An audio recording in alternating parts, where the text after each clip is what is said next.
కొండపల్లి శ్రీనివాస్ గారు.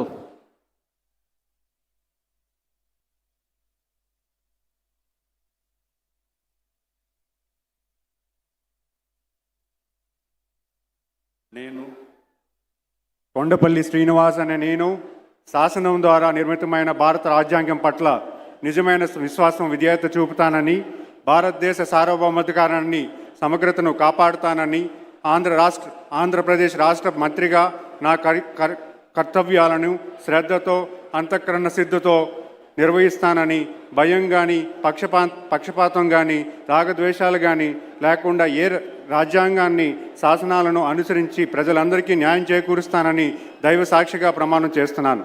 నేను కొండపల్లి శ్రీనివాస్ అనే నేను ఆంధ్రప్రదేశ్ రాష్ట్ర మంత్రిగా నా పరిశీలనకు వచ్చిన లేదా నాకు తెలియవచ్చిన ఏ విషయాన్ని నా కర్తవ్యాలను సక్రమంగా నిర్వహించేందుకు అవసరమైన మేరకు తప్ప ప్రత్యక్షంగా కానీ పరోక్షంగా కానీ ఏ వ్యక్తికి లేదా వ్యక్తులకు తెలియపరచనని లేదా వెల్లడించనని దైవ సాక్షిగా ప్రమాణం చేస్తున్నాను.